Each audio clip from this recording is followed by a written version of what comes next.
ولقد بعثنا في كل أمة رسولا أن اعبدوا الله واجتنبوا الطاغوت সমস্ত পয়গম্বররা একটাই দাওয়াত দিয়েছেন, তারা বলেছেন তোমরা ইবাদত করো আল্লাহর, দাসত্ব মেনে নাও আল্লাহর, আইন মেনে নাও আল্লাহর, আর তাগুতকে পরিহার করে চলো। তাগুত হলো যে নিজে আল্লাহকে মানে না, আল্লাহর আইনকে মানে না, এবং যারা মানতে চায় তাদেরকে বাধা দেয়, তারাই হলো তাগুত। এই তাগুতের শক্তি বুঝি আমার বাংলার জমিনে নাই? আসতে বলবেন না, আছে না নাই? এখনো আছে, ঘাপটি মেরে চুপ করে আছে। সম্মানিত ভাইয়েরা, সম্মানিত বন্ধুগণ, এই তাগুতের বিরুদ্ধে আন্দোলন এটা কি আজকের নতুন না আদম থেকে? বলেন কোন সময় থেকে? আদম থেকে। এই কাজ আমাকে আপনাকে চালিয়ে যেতে হবে। এই হুকুমটা করেছেন তিনি কে? আসতে বলবেন না, তিনি কে? আল্লাহ তাআলা। দীর্ঘ 16 বছর কথা বলতে দেয়নি আমাদের। যতটুকু মাহফিল হয়েছে ম্যানেজ করতে হয়েছে। স্থানীয় লিডারকে প্রধান অতিথি করতে হবে। থানাতে জবানবন্দি দেওয়া হয়েছে, তারা জবানবন্দি নিয়েছে, অনেক মুসলেখা নিয়েছে, অনেক শর্ত জড়িয়ে দিয়েছে। এরপরও মাহফিল মঞ্চে এসে বসার পর আমাদেরকে বলা হয়েছে, হুজুর আকাশের ওয়াজ করবেন আর কবরের ওয়াজ করবেন, দুনিয়াটা আমরা দেখে নেব। আমার কথা কি বোঝা যায়? এইরকম করে মাহফিলকে বন্ধ করার জন্য, কোরআন আওয়াজকে বন্ধ করার জন্য নানামুখী ষড়যন্ত্র তারা করেছিল। সকল ষড়যন্ত্রের জাল ছিন্ন করে দিয়েছেন তিনি আমার কে? আসতে বলবেন না, তিনি আমার কে? আল্লাহ তাআলা। তারা চেয়েছিল ইসলামী নেতৃত্বকে নির্মূল করার জন্য, একের পর এক ইসলামী নেতৃত্ব শূন্য করার জন্য ফাঁসির মঞ্চে পরিকল্পিতভাবে গুম খুন আয়না ঘর বানিয়ে তারা ইসলামী নেতৃত্বকে শূন্য করতে চেয়েছিল। কিন্তু আগুনে ফু দিলে আগুন নিভে যায়, আবার আগুনে ফু দিলে আগুন দ্বিগুণ দ্বিগুণ জ্বলে ওঠে, ঠিক কিনা? সম্মানিত ভাইরা, সম্মানিত বন্ধুগণ, যদি আমরা মনে করি 5 আগস্টের পরে আমরা বিজয় এনেছি, না, আসল বিজয় এটা নয়। আসল বিজয় হলো সেই দিনে আমাদের অর্জিত হবে যেদিন আমরা 55,000 বর্গ মাইলের সুজলা সুফলা শস্য শ্যামলা পৃথিবীর বুকে সবুজ ভূখণ্ডের পূর্ব দিগন্তে যেদিন আমরা উদয় হতে দেখবো, ইসলামের সূর্যোদয় হয়েছে, সেই দিন হবে আমাদের আসল বিজয়। এর জন্য যদি বুকের তাজা প্রাণ ঢেলে দিতে রাজি আছেন? সবাই রাজি আছেন? কারা কারা হাত উঁচু করে দেখা।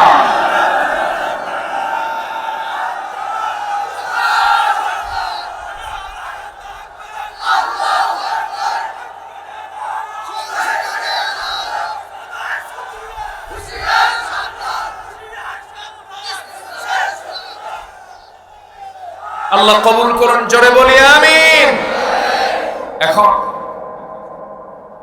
জমিন আল্লাহর দিন কায়েমের জন্য নিজের চরিত্র ভালো করার দরকার আছে না? সেই চরিত্র সুন্দর করার জন্য এক মহান চরিত্রের দিকে যেতে হবে, যিনি হলেন মহান চরিত্রের আধার। তিনি হচ্ছেন মুহাম্মদ সাল্লাল্লাহু।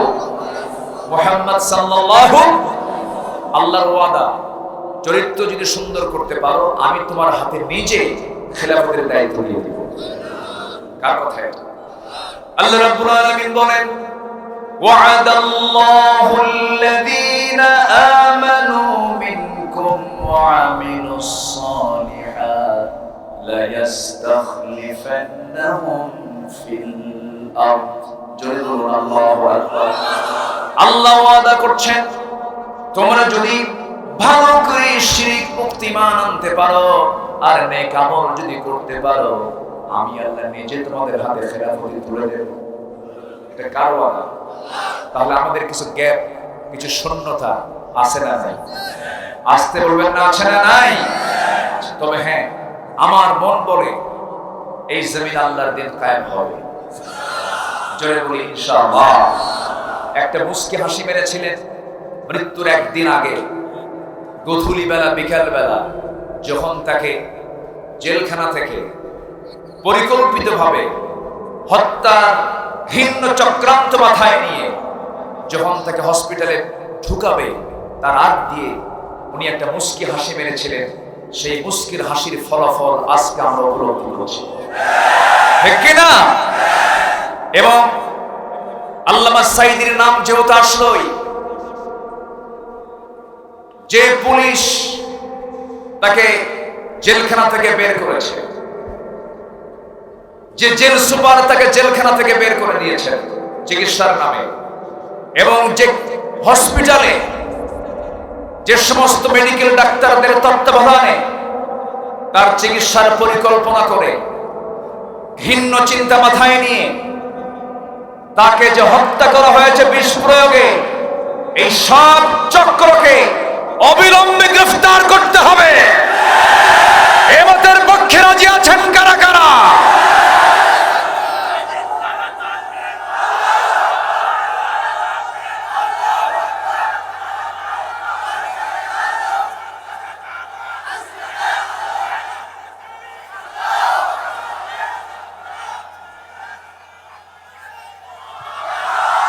আল্লাহ কবুল করুন, জোরে বলি আমিন।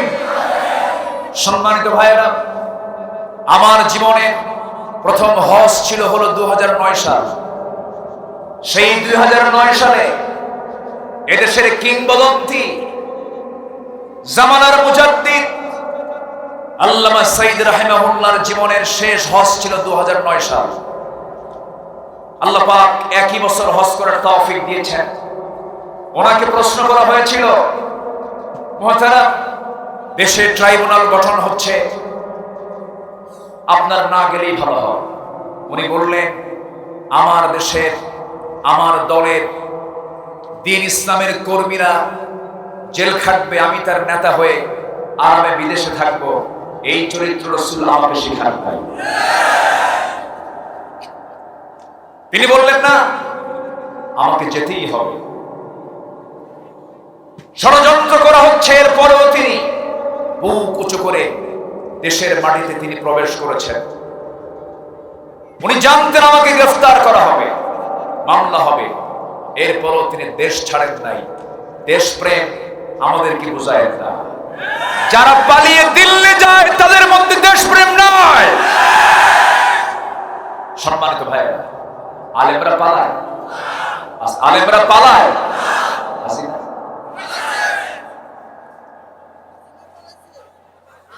পালাইছে।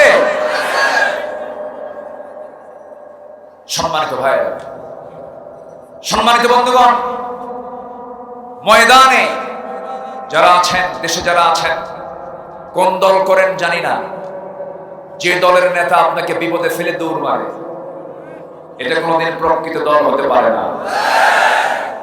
যে দলের নেতা আপনাকে নামাজের কথা বলে না, যে দলের নেতা আপনাকে পরকালের কথা বলে না, যে দলের নেতা আপনাকে জাহান্নাম থেকে বাঁচানোর জন্য মেহনত করে না, সেই দল জান্নাতের দল নয়, জাহান্নামে যাওয়ার দল। আবার একটা কথা আছে, এই দেশে ইসলামী দল একটা না আরো আছে? 51টা। কয়টা? 51টা। এখন প্রশ্ন হলো, আমি কোন দলটা করব? একজন মনীষী বলেছেন, কোরআন আল্লাহ একজন বলেছেন, যে দলের দিকে বাতিল শক্তির বন্দুকের নল তাক করানো থাকে, সেই দল হচ্ছে আসল পরীক্ষিত হক দল। আর বুঝতে বাকি আছে কারো? কোন সমস্যা আছে? কোন অসুবিধা আছে? বিগত 16 বছর মাথায় টুপি দিয়ে, আলেমের পরিচয় দিয়ে যারা 16 বছর বিগত সরকারের দালালি করেছেন, পা চেটেছেন, তারাই হচ্ছে এই জামানার সবচাইতে বড় মুনাফিক। মুনাফিক, মুনাফিক। আছে না নাই? তওবা করেন, আল্লাহ মাফ করে দিক। জোরে বলি আমিন। আরো জোরে আমিন। কোন জাগরণ মঞ্চে গিয়ে বলেন, আমার জীবনের শ্রেষ্ঠ আমল আমি করে আসলাম। হ্যাঁ, তওবা করেন। শহীদদের রক্ত বৃথা যায় না। আল্লাহু আকবার বলেন। কিন্তু আমাদের এই ময়দানে কাজ করতে গেলে আমাদের ব্যক্তিগত চরিত্র আরো সুন্দর করার দরকার আছে না? আসুন সেই নবীর চরিত্র থেকে কিছু কথা আমরা শুনি, যেখান থেকে আমি তেলাওয়াত করেছি। আল্লাহ তাআলা তার রাসূলকে এই দুনিয়াতে পাঠিয়েছেন কি হিসাবে? আল্লাহ তাআলা তার নির্দিষ্ট কিছু পরিচয় তুলে ধরেছেন। বলি, সবাই শুনতে রাজি আছেন তো? মন মেজাজ ঠিক আছে তো? নামার পরে খুব রাগ করেছেন? আচ্ছা, একটু কথা আমরা বলি, যতটুকু সময় আছে আমল করার জন্য যথেষ্ট সময় আছে। বলি আলহামদুলিল্লাহ। আমার নবীকে আল্লাহ তাআলা ডাক দিচ্ছেন। আল্লাহ রাব্বুল আলামিন বলেন, ইয়া আইয়ুহান নাবিয়্যু ইন্না আরসালনাকা শাহিদান ওয়া মুবাশশিরান ওয়া নাযীরান ওয়া দা'iয়ান ইলা আল্লাহি বিইذনিহি ওয়া সিরাজান মুনিরা। জোরে বলুন আল্লাহু আকবার। হে নবী, আমি আপনাকে সাক্ষী হিসাবে, মুবাশশির হিসাবে, ভীতি প্রদর্শনকারী হিসাবে দুনিয়াতে পাঠিয়েছি, দায়ী করে দুনিয়াতে পাঠিয়েছি। আপনার দায়িত্ব হলো দাওয়াতি কাজ করা। দাওয়াতি কাজগুলো আপনি চালিয়ে যান। বিজয়টা আপনার হাতে নয়, দায়িত্ব আপনি পালন করবেন। বিজয়টা আমি আল্লাহ নিজে আপনার হাতে তুলে দেব। আমার নবী কি বিজয়ী হননি? আবু জেহেলরা পেরেছে, জিতেছে। আমার নবী কি বিজয় দিয়েছেন কে? অতএব চেষ্টা করব আমরা। বিজয় দেবেন কে? বিজয় দেবেন কে? আল্লাহ। যুগে যুগে হামানরা পারে নাই, নমরুদরা পারে নাই, ফেরাউনরা পারে নাই, এরাও পারবে না। ঠিক কি না? এরাও পারবে না। ছিল দীর্ঘ 16 বছর, প্রায় 16 বছর। কত বছর? তারা টার্গেট করলো, প্রথমে বললো 2021, 2021, ঠেলে নিয়ে গেছে 2041, ঠেলে নিয়ে চলে গেছে। ফেরাউন বেঁচে ছিল 1600 বছর, আর এরা ক্ষমতায় ছিল কত বছর? সংখ্যা মিলল কেমন বুঝলাম? সংখ্যা মিলছে না? দেখেন তো, সংখ্যাটা মিলে গেছে। ও ছিল বিগ ফেরাউন, আর এরা হলো মিনি ফেরাউন। ঠিক কিনা? এরা কি ফেরাউন? মিনি ফেরাউন। কম করেনি, অনেক কিছু করেছে। 5ই মের শাপলা চত্বরের হত্যা, বিডিআর হত্যাকাণ্ড, সর্বশেষ আমাদের কলিজার টুকরা, সফট হৃদয় যাদের, শিক্ষার্থীদের উপর অমানবিক নির্যাতন জুলুম করা হয়েছে। প্রতিটি রক্তের অবশ্যই বদলা নেওয়ার দরকার আছে না নয়? সুস্পষ্ট বিজয় আনতে হবে। যে কারণে তারা রক্ত দিয়েছে, এই বিজয়কে কখনো হারানো যাবে না। আল্লাহ কবুল করুন, জোরে বলি আমিন। এজন্য আল্লাহর কালামকে সামনে রেখে, আয়াতগুলোকে সামনে রেখে মুমিনদের জীবনে, রাসূলুল্লাহর জীবন থেকে মুমিনদের কিছু করণীয় কাজ আছে। আমি মোটামুটি 15টা করণীয় কাজ আমি সংক্ষিপ্ত হলেও আমি উপস্থাপন করতে চাচ্ছি। সবাই শুনতেছেন তো নাকি? পেটে খাবার নাই, অনেকে ভাববেন না আমিও পেটে খাবার নিয়ে উঠেছি না, আমারও পেটেও খাবার নেই, আজকে চান্স পাইনি, তো আমিও ক্ষুধার্ত আছি, আপনিও ক্ষুধায় আছেন। আল্লাহ তাআলা যেন এই ধৈর্যের পুরস্কার আল্লাহ তাআলা আমাকে আপনাকে দান করেন। জোরে বলি আল্লাহুম্মা আমিন। একটু বসুন। আমি খুবই খুশি হয়েছি সুন্দরগঞ্জের এই নামের আজকে গুণটা আমি বাস্তবে পাচ্ছি। সুন্দরগঞ্জের মানুষ আসলেই সুন্দর। বলি আলহামদুলিল্লাহ। জোরে বলি আলহামদুলিল্লাহ। এর মাঝে আরেকটা সুন্দর মানুষ ছিলেন, শহীদ আব্দুল আজিজ রাহিমাহুল্লাহ। আল্লাহু আকবার। আল্লাহ তুমি তার কবরটাকে জান্নাতের টুকরা বানাও। আমি পার্লামেন্টে আমি তার সঙ্গে কথা বলেছি। আমি পার্লামেন্টে ঢুকেছি একদিন জাস্ট গেস্ট হিসাবে, মেহমান হিসাবে, 2001 সালের দিকে। ওই সময় তিনি রানিং এমপি। ওই সময় আমি গিয়েছিলাম। তো ওই সময় তার সঙ্গে আমার একটু মত বিনিময় হয়েছিল, কথা হয়েছিল। খুব হাসি খুশি মানুষ ছিলেন এবং তার বাহ্যিক অবয়ব দেখে মনে হতো যেন এটা ওমরের একটা প্রতিচ্ছবি। আল্লাহু আকবার বলেন। এবং এই এলাকার মাহফিলও তার সঙ্গে আমার বেশ কিছু মাহফিলে দেখা হয়েছে। আমি আসতে নিয়ে আমার কোন ভাই যেন গাড়িতে ছিলেন, রেজাউল ভাই, ওনার কাছ থেকে তার পরিবারের কিছু হিস্ট্রি শুনলাম। আল্লাহ, আজকে যদি লোকটা বেঁচে থাকতো, আল্লাহ তুমি তাকে নিয়ে গেছো, আমরা সুন্দরগঞ্জবাসীকে নিয়ে সবাই মিলে আমরা একসঙ্গে দোয়া করি, আল্লাহ তুমি তার এই ত্যাগকে কবুল করে কবরটাকে জান্নাতের টুকরা বানায় দাও। জোরে বলে আমিন।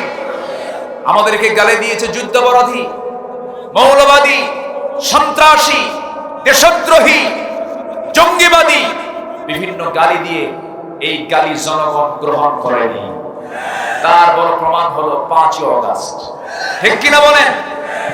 গণভবন ঘেরাও করেছে, মাত্র 45 মিনিট টাইম দিয়েছিল, দুপুরের ভাতটাও তারা কিসমতে জোটে নাই। যুবকরা খেয়ে আসছে, না খেয়ে আসছিল। গণভবন মানে কি ব্যক্তিগত না জনগণের? গণভবন মানে কি জনগণের।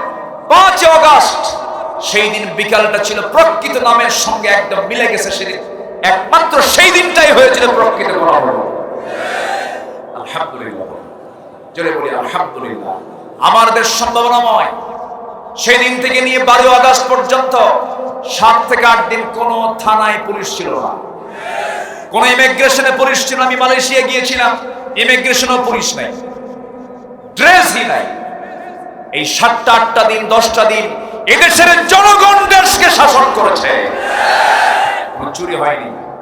এদেশের মানুষ বলেছে খারাপ, কে বলেছে? এদেশের মানুষ প্রশাসন ছাড়াও চালাতে পারে।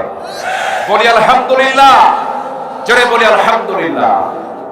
তবে হ্যাঁ, সমস্যা হলো বিড়ি খায় আর নামাজ পড়ে না। সমস্যা আছে না বলেন তো? বিড়ি খায় আর কি করে না? নামাজ পড়ে না। রাসূল কি বিড়ি খেয়েছেন? রাসূল কি নামাজ ছেড়েছেন? এই বিড়ি খাওয়াটা বাদ দেওয়া যায় না একটু?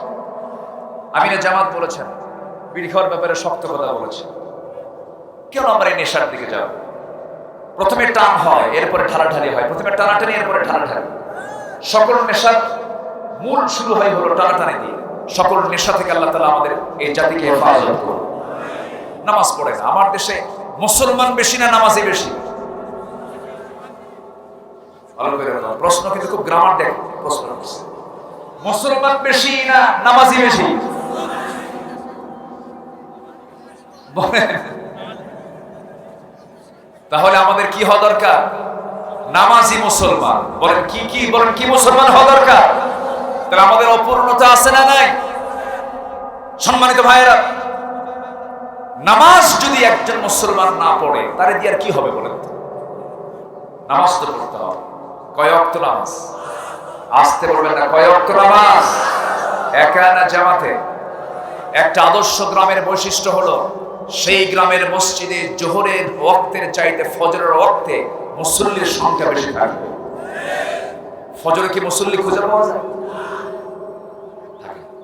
থাকে 3 জন, একজন ইমাম, আরেকজন মুয়াজ্জিন, আরেকজন খাদেম। আমি কি ভুল বলতেছি? কিন্তু মসজিদটা কাঁচা না পাকা?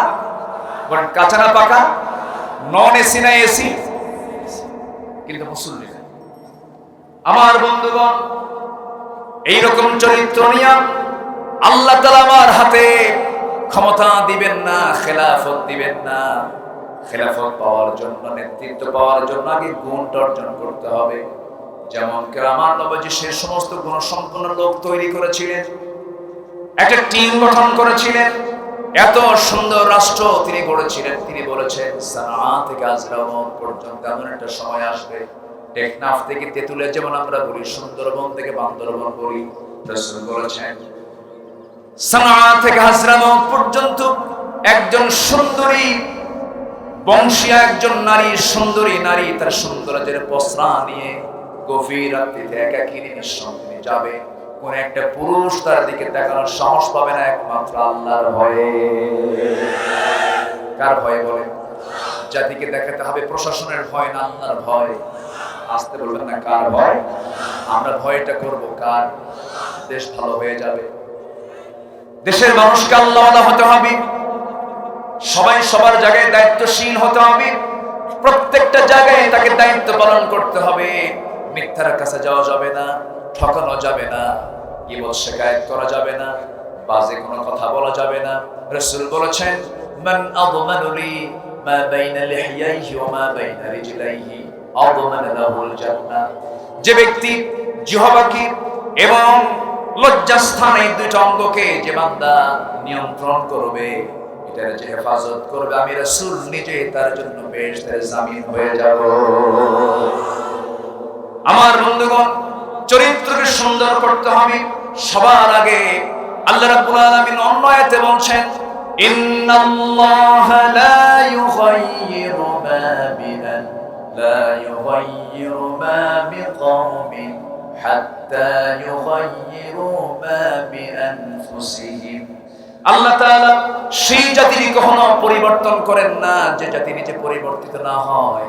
এই জন্য নিজের পরিবর্তন আগে দরকার আছে না নাই? নামাজ পড়ি নাই, নামাজ আজকে থেকে আর ছাড়বো না, জোরে বলি ইনশাআল্লাহ। আইল ছেড়েছে, আজকে থেকে আর আইল ঠেলবো না। ওজনে কম দিয়েছে, আজকে থেকে ওজনে আর কম দেবো না। গীবত করে ছাড়া জীবনে গীবত করবো না। মিথ্যা বলে ছাড়া জীবনে মিথ্যা কথা বলবো না। আজকে তওবা করে আল্লাহর পথে চলে আসুন, আগের সমস্ত গুনাহগুলো মাফ করে দিবেন তিনি কে? আল্লাহ মাফ করে দেওয়ার জন্য আছেন। আল্লাহ আমাকে বেশি ভালোবাসেন না আমি আল্লাহকে বেশি ভালোবাসি? ভালো করে বলেন, চিন্তা করে বলেন। আল্লাহ আমাকে বেশি ভালোবাসেন। দুনিয়ার কোন থানায় যদি আমার নামটা যদি তালিকায় থাকে, কালো তালিকায়, আপনি হজ করে এসেছেন, ভালো হয়ে গেছেন, আল্লাহওয়ালা হয়ে গেছে, আমৃত্যু থানায় সেই কালো তালিকায় আপনার নামটা থেকে যায়।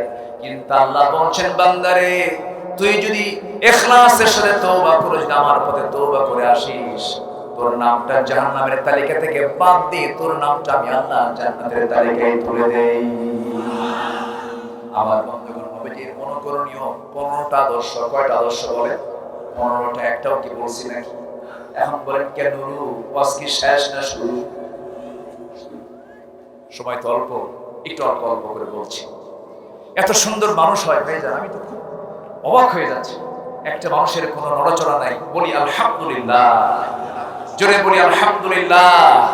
এই মাহফিল রাতে ছিল, চলে আসছে কোথায়? দিন আগামীতে রাতেও হবে। জোরে বলি ইনশাআল্লাহ, আর জোরে বলি ইনশাআল্লাহ। মাহফিলকে নিয়ে ষড়যন্ত্র করবা না কেউ, ঠিক কিনা বলেন? মাহফিল হলো মৌচাক। কিছু আতিপাতি দুষ্ট চাঁদাবাজ কিন্তু এখনো আছে, আছে না নাই? মাহফিল না ষড়যন্ত্র করবা না। মাহফিল হলো মৌচাক। মৌচাক থেকে মধু নাও, আহরণ করো, সমস্যা নাই। মৌচাকে ঢিল মারবা, হুল ফুটায় দেওয়া হবে। এটা যেন ঠিক থাকে। আল্লাহ কবুল করুন, জোরে বলি আমিন। আমার নবীজির 1 নাম্বার গুণ ছিল, আমার নবীজি ছিলেন উত্তম দাঈ। জোরে কোন সুবহানাল্লাহ। তিনি দাওয়াত দিয়েছেন বোকার সাথে না, বিজ্ঞতার সাথে। বিজ্ঞতার সাথে দাওয়াত দিয়েছেন। বিজ্ঞতা নিয়ে দাওয়াত দিতে হবে। ভুল রং ওয়েতে দাওয়াত দিলে এটার ফলাফল আসবে। আল্লাহ রাব্বুল আলামিন তার রাসূলকে লক্ষ্য করে বলছেন, উদউ ইলা সাবিলি রাব্বিকা বিল হিকমাতি ওয়াল মাউইযাতিল হাসানা ওয়াজাদিলহুম বিল্লাতী হিয়া আহসান ইন্না রাব্বাকা হুয়া আ'লামু বিমান দাল্লা আন সাবিলিহি ওয়া হুয়া আ'লামু বিল মুহতাদিন। জোরে বলুন আল্লাহু আকবার। নাম্বার 2 হলো, আমার নবীজি ভীরু ছিলেন না সাহসী ছিলেন? এই লোকগুলো যায় কেন? ধরেন তো, বসে যাও, যাবে না, বসে। এত মানুষ, আপনি হাঁটবেন, আপনার হাঁটুর সাথে মানুষের মুখ লেগে যাবে। একটু বসেন, আমরা একসঙ্গে বিদায় হব। জোরে বলি ইনশাআল্লাহ। আমার বন্ধুগণ, নাম্বার 2 হলো, আমার রাসূল ভীরু কখনো ছিলেন না, তিনি ছিলেন সাহসী। তিনি ছিলেন সাহসের একজন পিরামিড। এত সাহসী তিনি ছিলেন, চিন্তা করে দেখুন, হিজরতের রাতের কথা কে না জানে? কুরাইশ বাহিনী অস্ত্রে শস্ত্রে সজ্জিত হয়ে তার সেই গুহার মুখে হাজির হয়ে গেছে। সাইয়েদনা আবু বকর রাদিয়াল্লাহু তাআলা কাঁদতে কাঁদতে অস্থির হয়ে বলছেন, হুজুর উপায় তো নাই, মনে হয় মরে যাব, মেরে ফেলবো ওরা। আমার নবীজি সুন্দর করে মুস্কি হাসি মেরে বলছেন, আবু বকর তুমি কি মনে করতেছো আমরা শুধু দুজন আছি নাকি? না, শুধু দুজন নয়, আমাদের সঙ্গে আরেকজন আছেন, তিনি হচ্ছেন আমার মালিক আল্লাহ। কি সাহস আছে না নাই? সাহস আছে না নাই? আমরাই মেজরিটি, আমাদের সাথে আল্লাহ আছে, ঠিক কিনা? ওদের সঙ্গে রাশিয়া আছে, আমেরিকা, ভারত সব আছে, আর আমাদের সাথে কি আছে? আসতে বলবেন না, কে আছেন? ধরে ধরে ধরে না ধরলে আল্লাহ। সম্পদ দিয়ে কি করবেন? হাজার হাজার কোটি টাকার মালিক লজ্জায় মাথা নিচু হয়ে যায়। বেক্সিমকো গ্রুপের মালিক সালমান এফ রহমান, হ্যাঁ, মুখে দাড়ি ছিল, কি করছে? তাহলে দাড়ি কি রাখছে রাসূলের সুন্নাত মেনে, না ব্যবসার জন্য? ধোঁকা দেওয়ার জন্য, ধোঁকাবাজি করার জন্য দাড়ি রেখেছে। ধর্মের ব্যবসা আমরা করি না। ধর্মের ব্যবসায়ী তারাই চ্যাম্পিয়ন, যারা দাড়ি রাখে আবার দাড়ি কাটে, বাঁচার জন্য দাড়ি কাটে আবার বাঁচার জন্য দাড়ি রাখে। কালামানিক সিলেটে গিয়ে ধরা পড়ছে, ঠিক কিনা? এমন নৌকাই চড়ছে, নৌকার ভিড়ে না, ধরে ফেলেছে কোস্টগার্ড, ধরে নিয়ে আসতেছে আইনমন্ত্রীকে। আইনমন্ত্রী আসতেনি বলে আমার একা ধরো কেন? ওই যে বসে আছে আরেকজন। এই কথা কি বুঝতেছেন? কোস্টগার্ড তার চিনতেছে না, কারণ সে তো চেহারাই চেঞ্জ করে ফেলেছে। মুখের দাড়ি নাই, মাথার চুল সাদা ছিল, তাও কালো বানাইছে। ওটা কে? আইনমন্ত্রী বলে ওটা তো দরবেশ। ধরে নিয়ে আসছে।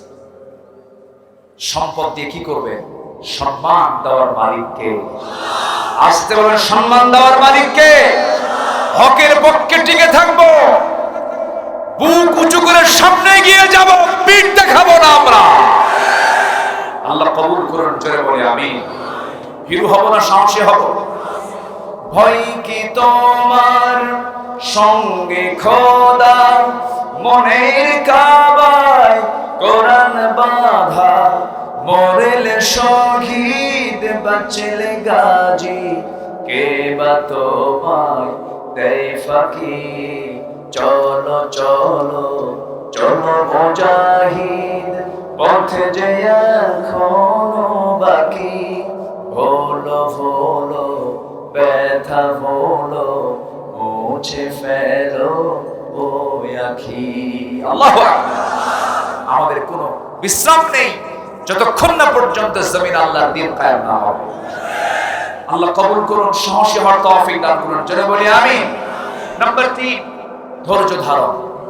ধৈর্য ধরার দরকার আছে না নাই বলেন? ধৈর্য আগে না নামাজ আগে? বিয়া আগে না নামাজ? ধৈর্য আগে? বলেন বলেন বলেন বলেন। বিয়ে করছে ধৈর্য নাই, ও থাক। ব্যবসা আগে না ধৈর্য আগে? চিন্তা করেন, ধৈর্যটা কত বড় একটা গুণ, যা পৃথিবীর সকল কাজে, দিনের সকল কাজে সবার আগে কি? ইস্তাঈনু বিস-সাবরি ওয়াস-সালাহ। ধৈর্য। ধৈর্য নাই অনেকে। আল্লাহ 16 বছর যাচ্ছে, আল্লাহ তুমি কি সাহায্য করবা না? একদম অস্থির হয়ে গেছে, আল্লাহ বিজয় দিয়েছেন। সুবহানাল্লাহ। সম্মানিত ভাইরা, ধৈর্য ধরলে পরে পুরস্কার দিবেন কে? ধৈর্য ধারণ করার শক্তি দাও গো মেহেরবান আমায়, দাও গো মেহেরবান। বুকের ভেতর ব্যথার নদী বইছে অবিরাম, বইছে বইছে অবিরাম। ধৈর্য ধারণ করার শক্তি দাও গো মেহেরবান আমায়, দাও গো মেহেরবান। জোরে বলি আমিন, আরো জোরে আমিন। রাসূল যদি ধৈর্য না ধরতেন তাহলে কি বিজয় আসতো? মার খেয়েছেন তায়েফে, মার খেয়েছেন মক্কায়, মার খেয়েছেন বদরে, মার খেয়েছেন উহুদে। উহুদে তার দাঁত ঝরেছে, খন্দকে তার কোমর হেরে গেছে। ইসলাম এমনি এমনি আসে নাই। দিন কায়েমের জন্য যদি বিশ্বনবীর মুখে রক্ত জমিনে পড়ে, দাঁত ভেঙে পড়ে, কোমর হারাতে হয়, সেই দিন কায়েমের জন্য আমাদেরও যদি জীবন দিতে হয়, রক্ত দিতে হয়, রাজি আছো কারা কারা? হাত উঁচু করে দেখাও।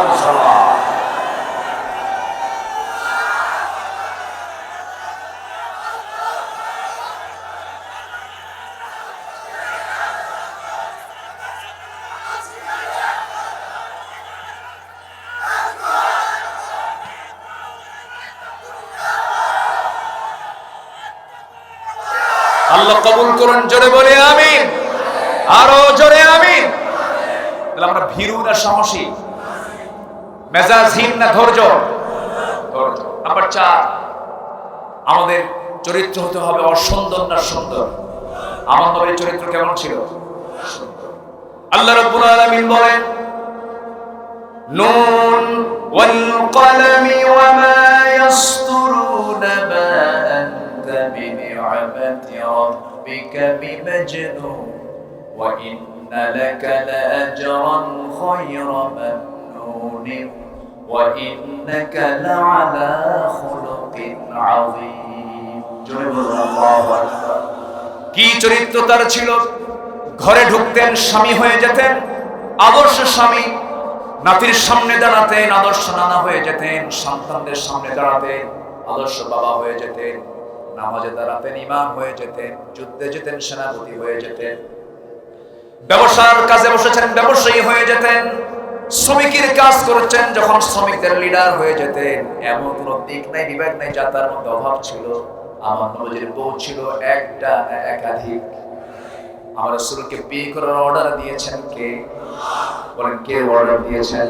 আম্মা আয়েশাকে বিয়ে করার জন্য অর্ডার দিয়েছেন কে? বলেন, আল্লাহ। রাসূল বিয়ে করেছেন কার অর্ডারে? আল্লাহর অর্ডারে। অতএব তার দোষ ধরার কোনো ক্ষমতা পৃথিবীর কারো নাই। রাসূল বিয়ে করেছেন, একাধিক স্ত্রী ছিল। কি ম্যানেজ তার মধ্যে ছিল দেখেন। 4টা বউ একদিন তার সামনে দাঁড়িয়ে বলছে, হুজুর আমাদের মধ্যে গন্ডগোল লাগছে, আপনি কাকে সবচেয়ে বেশি ভালোবাসেন? রাসূল বলছেন, যে প্রশ্ন তোমরা 4 জন মিলে করলে এই জবাবটা এখন দিলে পরে গন্ডগোল লাগবে, এখন দেব না, কালকে সকালবেলা বলবো যাও। 4 জনকে পাঠায় দিলেন। সন্ধ্যা হয়ে গেল, অন্ধকার রাত্রিতে রাসূল মোট 8টা খেজুর নিলেন, 2টা করে প্যাকেট করলেন, ভাগ করলেন। আম্মা জান আয়েশার ঘরে গিয়ে 2টা খেজুর দিয়ে বলছেন, ও আয়েশা, আমি তোমাকে লুকায় লুকায় 2টা খেজুর দিয়ে গেলাম, আমি তোমাকে দারুণ ভালোবাসি, এই কথা যেন অন্য কোনো বইয়ের কানে না যায়। দ্বিতীয় ঘরে গিয়ে কি কথা বললেন, তৃতীয় ঘরে গিয়ে কি কথা বললেন, চতুর্থ ঘরে গিয়ে 2টি খেজুর দিয়ে একই কথা বলে চলে আসলেন। পরের দিন সকালবেলা বউ পরাশা নিয়ে 4 বউ নবীর সামনে দাঁড়ায় গেছে। সবাইকে বলে দিয়েছেন, কেউ যেন না জানে। এবার সবাই মিলে বলছে, হুজুর আপনি সত্যি করে বলুন তো, আপনি কাকে সবচেয়ে বেশি ভালোবাসেন? রাসূল বলছেন, আমি গত রাত্রে যাকে লুকায় 2টি খেজুর দিয়ে আসছি, আমি তাকে সবচেয়ে বেশি ভালোবাসি। জোরে বলি সুবহানাল্লাহ। আমার নবীজি সাহাবীদের মাঝে যখন যেতেন, কি চরিত্র তিনি উপহার দিয়েছেন।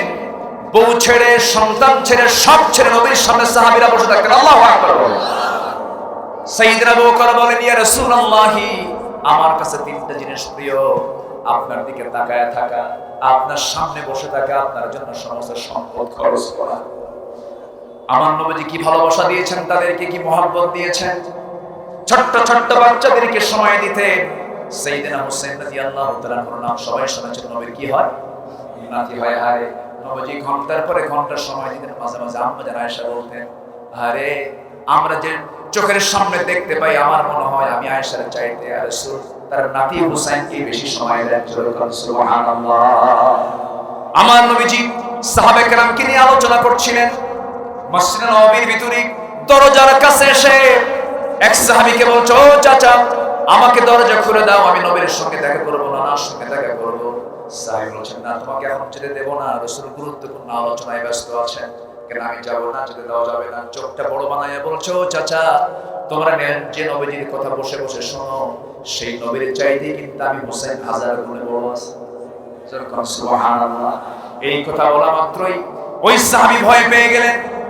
আর জানি কি কত বড় কথা বলে ফেলে, দরজা খুলে দিয়েছেন, নবীর সামনে দাঁড়ায় গেছেন। আমার রাসূল বলছেন, না না, তোমার চেহারা দেখে মনে হচ্ছে তোমার মনটা খারাপ, কি হয়েছে? না না, আমার কি দাম নাই, সম্মান নাই, দরজা আটকায় দিয়ে রাখলে আমার জন্য?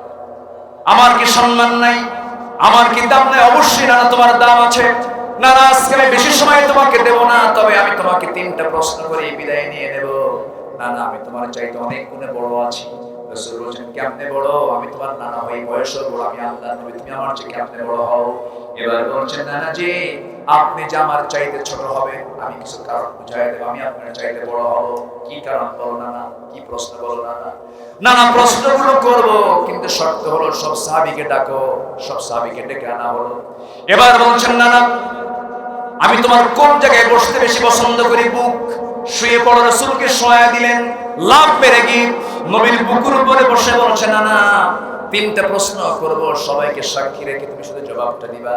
নাম্বার 1 হলো, নানা বলো তো তোমার বাবার নামটা কি, তোমার আব্বার নামটা কি? রাসূল সঙ্গে সঙ্গে বলছেন, আমার বাবার নাম আব্দুল্লাহ। কোন বংশ? কুরাইশ বংশ। আর কি আছে? আর তেমন কিছু নাই। কিন্তু নানা আপনি কি জানেন আমার বাবার পরিচয়টা কি? আমার বাবা কুরাইশ বংশ শুধু নন, আমার বাবা সাধারণ কোনো মানুষ নন। আসাদুল্লাহিল গালিব, দুনিয়ার সমস্ত কাফের বেঈমানদের জন্য যাকে আসাদ করে পাঠানো হয়েছে, আমার গর্বিত পিতা আলী। আমার পিতা আলীকে এক পাল্লাই দেন, আপনার পিতা আব্দুল্লাহকে এক পাল্লাই দেন, আল্লাহর কসম আমার পিতার ওজনটাই বেশি ভারী হয়ে যাবে। না আমি আপনার চাইতে বড়। এবার বলছেন, নানা আর কি প্রশ্ন বলো? নাম্বার 2 প্রশ্ন হলো, ও নানা আপনি বলুন আপনার আব্বার নামটা কি? আমার আব্বার নামটা হলো আমেনা। বাড়ি তার কোথায়? মদিনায়। আর কি পরিচয় আছে? আর তেমন কোনো পরিচয় নাই। কিন্তু নানা আপনি তো নিশ্চিত জানেন আমার মার পরিচয়টা কি? আমার মা হলেন দুনিয়ার সমস্ত জান্নাতের রমণী, যারা জান্নাতে অবস্থান করবে, খাতুনে জান্নাত, সাইয়্যিদাতুন নিসাই আহলিল জান্নাহ, গর্বিত মা আমার ফাতিমা। আমার মা ফাতিমাকে এক পাল্লায় দেন, আপনার মা আমেনাকে এক পাল্লায় দেন, আল্লাহর কসম আমার মা ফাতিমার ওজনটাই বেশি ভারী হয়ে যাবে। এবার রাসূল তাকে জড়িয়ে ধরে বলছেন, না না রে আর কি প্রশ্ন করবি? নবীর চোখে পানি চলে আসছে, বিজ্ঞচিত কথাগুলো শুনছেন, ছোট মানুষের মুখে বড় কথা শুনছেন। এবার রাসূল বলছেন, না কি প্রশ্ন বলো? নাম্বার 3 প্রশ্ন হলো, না অনেক প্রশ্ন ছিল আর বলবো না। নাম্বার 3 প্রশ্ন হলো, সর্বশেষ প্রশ্ন হলো, না বলুন তো আপনার নানার নামটা কি? আমার নবীজি বলছেন, আমার নানার নাম হলো হামজুহরি। বাড়ি তার কোথায়? বাড়ি তার মদিনায়। কি করতেন? ব্যবসা করতেন। এতটুকু পরিচয় আপনার নানার, একজন ব্যবসায়ী ছিলেন, মদিনার মানুষ তিনি। কিন্তু আপনি কি জানেন নানা আমার নানার পরিচয়টা কি? জোরে বলুন সুবহানাল্লাহ, আরো জোরে বলুন সুবহানাল্লাহ। আমার নানা কি? এবার রাসূলের বুকে হাত থাপড়ায় থাপড়ায় বলে, আমার নানা হলেন সর্বকালের সর্বযুগী সর্বশ্রেষ্ঠ মহামানব, যার সৃষ্টির ভিতরে দিয়ে গোটা বিশ্ব সৃষ্টির পরিকল্পনা রাসূল আকরাম নবী মুকাররম জনাবে মুহাম্মদুর রাসূলুল্লাহ সাল্লাল্লাহু আলাইহি ওয়াসাল্লাম। আমার নানার চাইতে, আপনার নানার চাইতে আমার নানাটা অনেক গুণে বড়। জোরে বলুন সুবহানাল্লাহ। আমার নবীজি সঙ্গে সঙ্গে সাহাবায়ে কেরামকে সাক্ষী রেখে বুকের সঙ্গে জড়ায় ধরে বলছেন, না রে আজকে আমি নবী হওয়ার পর তোর কাছে যুক্তির কাছে হেরে গেছি। না আমার নবীজি যদি না মিশতেন, যদি ফ্রি হয়ে না কথা বলতেন, এমন করে কথা বলার সাহস শিশুরা পেত না। আমার নবীজি যখন শিশুর মাঝে যেতেন, শিশু প্রিয় নবী ছিলেন, তিনি মিশে যেতেন, বউদের সামনে মিশে যেতেন, সন্তানদের সামনে মিশে যেতেন। এই চরিত্র আধার হচ্ছেন আল্লাহ রাব্বুল আলামিন একজনকে বানিয়েছেন, তিনি হচ্ছেন মুহাম্মদ সাল্লাল্লাহু আলাইহি ওয়াসাল্লাম। নাম্বার 6 হলো পরিবারের প্রতি দায়িত্বশীলতা। প্রত্যেকের পরিবারের দায়িত্বশীলতার দরকার আছে না নাই? বউ বোরকা পরে না এমন স্বামী এখানে আছে না নাই? বউকে নিয়ে ঘোরে গোটা সুন্দরগঞ্জ, যেমন সুন্দর কিছু পুরুষ আছে না নাই? বউ নিয়ে ঘোরে। R15 কি 15? R15 এর প্যাসেঞ্জার সিট হলো দোতলা, আর ড্রাইভিং সিট হলো নিচতলা। প্যাসেঞ্জার সিটে বউকে বসায় যেন কারো দেখতে অসুবিধা না হয়। বউটাকে বসায় দিয়া প্যাসেঞ্জার সিটে স্বামী বসে গোটা সুন্দরগঞ্জ ঘুরে, সন্ধ্যাবেলায় বউটার ছবি তুলে, লাল শাড়ি ছবি তুলে ফেসবুকে আপলোড দিয়ে টাইটেল লেখে, প্রিয় বন্ধুরা আসুন আমার বউটাকে সবাই মিলে জামাতের সাথে দেখি। এটা বুঝি পরিবারের প্রতি যত্ন নাকি? এটা পরিবারের প্রতি যত্ন? ওই পুরুষের চাইতে কা পুরুষ আর কে হতে পারে যে নিজের সুন্দরী বউ অন্য পুরুষকে দেখায়? ওটা লজ্জাহীন, লজ্জাহীন, লজ্জাহীন। রাগ করতেছেন মনে হয়? এই কথাগুলো কি বলার দরকার আছে? পরিবারের প্রতি যত্নশীল হব, জোরে বলি ইনশাআল্লাহ। নাম্বার 6 আমানতদারিতা, আমানত রক্ষা করব, জোরে বলি ইনশাআল্লাহ। নাম্বার 7 হলো সামাজিক কাজ, এতিম, নিকটাত্মীয়, প্রতিবেশীর প্রতি আচরণ ভালো করতে হবে না খারাপ করতে হবে? এটার মূর্ত প্রতীক ছিলেন মুহাম্মদ সাল্লাল্লাহু আলাইহি ওয়াসাল্লাম। নাম্বার 8 হলো আল্লাহর বিধানের প্রতি শর্তহীন আনুগত্য করতে হবে। আল্লাহর বিধানকে নিয়ে কোনো শর্ত, কোনো কন্ডিশন তৈরি করা যাবে না। নাম্বার 9 হলো আল্লাহর জন্য দ্বীনের কাছে কঠিন পরিস্থিতি সবর ধরতে হবে, ধৈর্য ধরতে হবে। আমাকে সাহায্য করবেন কে? ফাসবির আলা মা ইয়াকুলুন ওয়াসাব্বিহ বিহামদি রাব্বিকা ক্বাবলা তুলুইশ শামসি ওয়া ক্বাবলা গুরুবিহা। ধৈর্য ধরলে পুরস্কার দিবেন কে? আল্লাহ।